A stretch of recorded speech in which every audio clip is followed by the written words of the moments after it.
So welcome to another dose of the A to Z of Pilates and more. And this week, in this video, I'm going to be talking about 5 ways that you can add variety into your Pilates practice.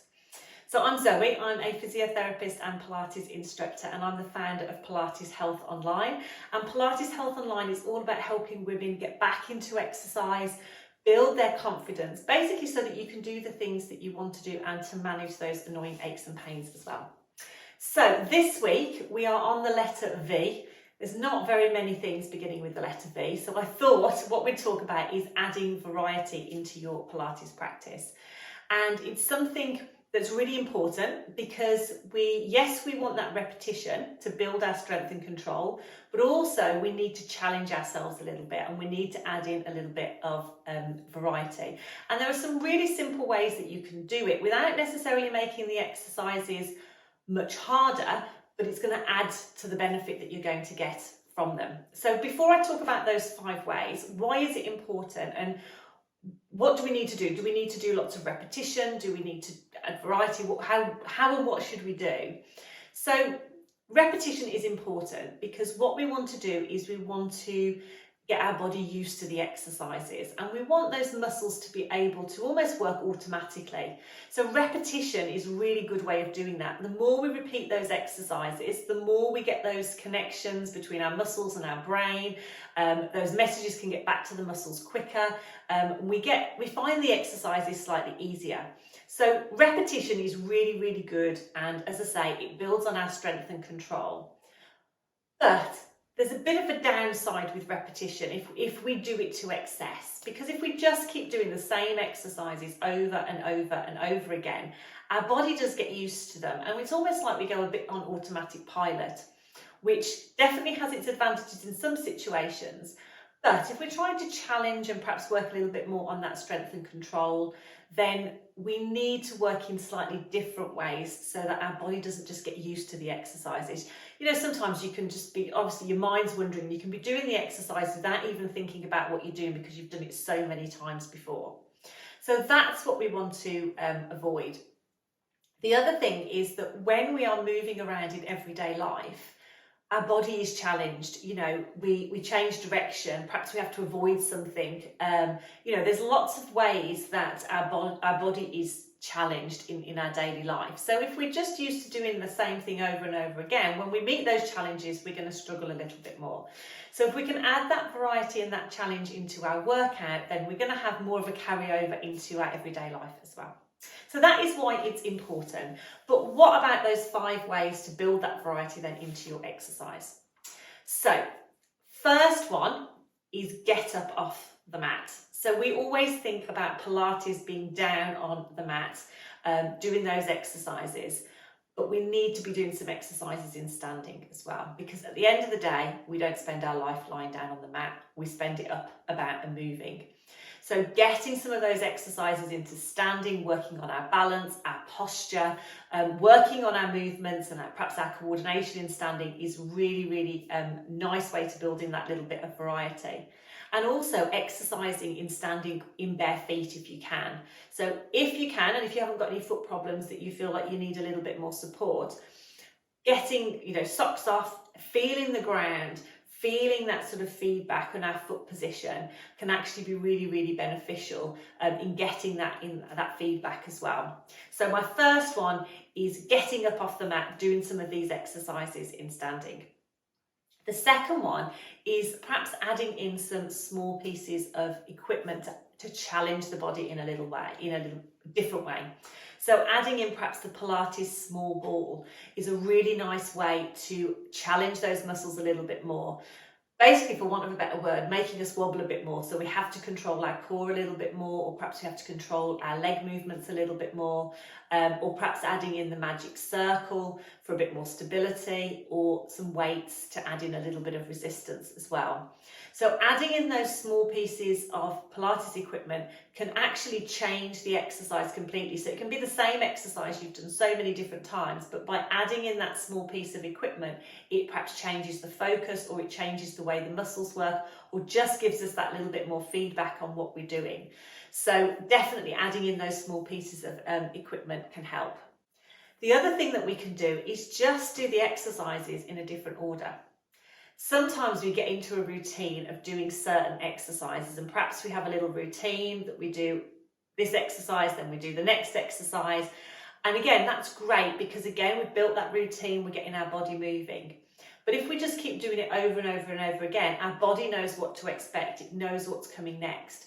So if we can maybe change those movements around a little bit, perhaps do them in different positions, perhaps combine the movements a little bit so that we're perhaps doing a leg movement with an arm movement, so we're adding in that little bit more of a challenge and bringing those exercises together, can again just works us a little bit differently, and it adds that variety and it adds that extra challenge. So doing the exercises in different positions, perhaps in a different order, or combining those movements can also help as well. Now the next one is a little bit of a strange one, but it's a really good way to add in that challenge, and it's doing some exercises with your eyes closed. Now obviously you need to make sure that you feel safe and comfortable, particularly if you're doing any exercises in standing, that you feel that obviously your balance is okay.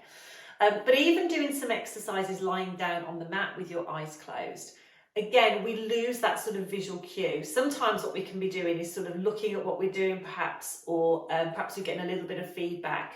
But if we close our eyes, all the information about where our body is in space, what the movements, where we're moving from, our breathing, everything is coming from our actual body. So we're getting all those messages coming back to the brain about where we are and what we're doing. So again, it adds a little different challenge into the mix, and it can focus us a little bit more on our movements as well. Now, obviously, if your balance is good and you think that you want to test it and you feel comfortable, you can do that in standing as well.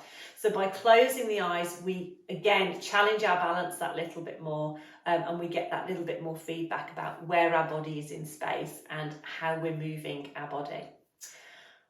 So that's 4. The last one is getting outside and exercising in nature. Now there is lots and lots of research to suggest that getting outside, being in nature, can actually help us relax. It can help us to manage stress. So a great way to add variety into your routine is to do some exercises outside, and combine sort of the benefits of Pilates with the benefits of being outside in nature as well. And again, just being in a different environment is going to challenge your body a little bit more. You know, if we get used to looking at the same 4 walls when we're exercising, just changing where we're exercising, daft as it sounds, is going to change how our body responds to that movement. So those are my 5 tips for adding variety into your exercise. So the first one is to get up off the mat. Yes, by all means do your exercises on the mat first or after, but do some exercises in standing as well. And if you can, do them in bare feet so you're getting that feedback from the floor. The next one is to add in some small equipment. So your Pilates small ball, maybe a magic circle or some weights. Again, working at a level that's right for you and building up gradually, because that's also important as well. But adding in that little bit of an extra challenge and perhaps getting that little bit of feedback by using that equipment to challenge your body in a different way. Doing the exercises in a different order, doing them in different positions, and also combining some of those movements. So perhaps we do an arm and leg at the same time, so we're getting that coordination aspect and we're challenging ourselves a little bit more as well. Doing some exercises with your eyes closed is a fantastic way to add in a little bit more focus and to get that feedback about where your body is in space, and feedback about what you're doing. Again, as long as you feel safe and comfortable to do that. And then the last one is, why not combine your Pilates practice with being outside in nature, getting all the benefits of having all those lovely nature sounds and all the lovely greenery around you, as well as doing your exercises. So that really helps us manage our stress. So those are my 5 top tips for adding a little bit of variety. There is so many different ways that you can add variety into your Pilates practice. And if you find the right instructor, we do this automatically, if that makes sense. When we're planning our classes, what we're thinking about is how we can add that variety in, how we can add that challenge in, and how we can build up the levels. So we can show you different levels, and we can show you how to build up from maybe perhaps starting off with the exercise and adding in that variety, and taking you into those different positions as well to challenge you a little bit more. So by coming to a class, hopefully we add all those things in for you automatically, so you don't have to think about it. So if you have any questions, then please pop a comment below. I would love to know what your biggest takeaway, so which one of those do you think would be great to add into your Pilates practice, or what are you going to have a go at? Pop it in the comment below and let me know. You can just put a number, you can put 1, 2, 3 or 4, or you can put what it is, but I'd love to get your feedback about which one you find would be beneficial. And if you'd love to get some of these tips emailed to you every week, then I would love you to come and sign up and join my newsletter. You can just follow the link that's either above or below this video, depending on where you are watching it. And I will send these tips and a few exercises and things to you. I send something out every week to my ladies on my newsletter. Right, so I will see you again next week for, we're getting towards the end of the alphabet now. It gets a little bit more tricky when we get to these letters. So I haven't really thought about what we're doing next week, so leave that one with me. But I will see you next week for another dose of the A to Z of Pilates. And whatever you do, keep exercising, keep moving, keep doing what you're doing, working at a level that feels right for you. And I hope that you enjoy your Pilates practice.